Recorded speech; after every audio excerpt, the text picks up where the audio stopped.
Quel est le rapport entre les frères Bogdanov et ça? Celui qui fait la une de ce magazine de 1925 est Roland Hayes, une légende de la musique noire américaine, mais surtout le grand-père des Bogdanov. Comment c'est possible? Je t'explique. Au moment de la parution de ce magazine, le quartier noir de Harlem était le foyer de la culture noire américaine. D'où la légende Harlem, Mecca of a New Negro. Si Roland Hayes fait la couverture, c'est parce que ce musicien et chanteur d'opéra a eu une carrière nationale en se produisant dans les salles les plus prestigieuses comme le Carnegie Hall de New York. Mais aussi à l'international puisqu'il fut le premier chanteur lyrique noir à avoir chanté dans plusieurs capitales européennes. Celui que l'on surnommait Black Caruso était salué par la critique car en plus de l'anglais, il chantait en français, en italien et en allemand. Lors d'une tournée en Europe en 1925, le ténor donna un concert au château de Schönbrunn à Vienne. C'est là qu'il rencontra la comtesse autrichienne Bertha Collorath-Krakowska, déjà mariée au comte de Colloredo-Mansfeld, à qui elle avait déjà donné 4 enfants. De cette liaison secrète entre l'artiste et l'aristocrate naîtra secrètement en 1926 en Suisse Maria Dolores Francisca, surnommée Maya. Pour éviter le scandale qui allait avoir lieu en Autriche, la comtesse s'installa avec son bébé dans le département français du Gers. Maya épousera plus tard un homme issu de l'aristocratie russe du nom de Yuri Ostasenko Bogdanov. Et tu auras compris que c'est de cette union que naîtront les célèbres frères Bogdanov.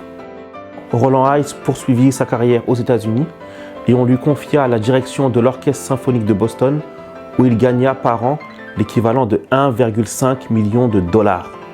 Il rejoindra la fraternité noire américaine Omega Psi Phi qui compte aujourd'hui dans ses rangs des personnalités comme Michael Jordan, Shaquille O'Neal, Jesse Jackson ou Steve Harvey. Dans sa biographie, il est dit qu'il se rendit en Géorgie pour une mission personnelle. Toujours élégamment vêtu, il y rencontra Joseph Mann, un vieil homme blanc, pauvre, ce qui ne l'empêchait pas pour autant de s'adresser à Roland Hayes comme s'il était un moins que rien. Mais le contraste était bien plus que visuel puisque se tenait face à face, d'un côté un descendant des maîtres esclavagistes qui possédait ses ancêtres, et de l'autre, l'arrière-arrière-petit-fils du premier ancêtre connu en provenance d'Afrique. Abaougui était un chef local dans l'actuelle Côte d'Ivoire qui avait été capturé puis réduit en esclavage avant de toucher les côtes américaines en 1790. Rebaptisé Charles Weaver, il était connu pour ses chants religieux et en profitait pour faire passer des messages codés aux esclaves lorsque une réunion secrète devait avoir lieu. À la fin de leur rencontre, Roland Hayes fit savoir à l'homme qui se tenait face à lui que les choses s'étaient légèrement inversées. C'est-à-dire qu'il venait de racheter les terres sur lesquelles ses ancêtres avaient été esclaves et que son interlocuteur était désormais sur sa propriété.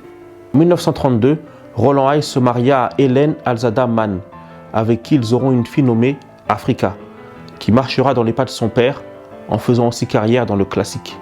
La musique est une affaire de famille puisque Sacha, la fille de Igor Bogdanov, a exploré ses racines dans son clip Mississippi Blues, reconstituant ainsi une partie manquante de son arbre généalogique.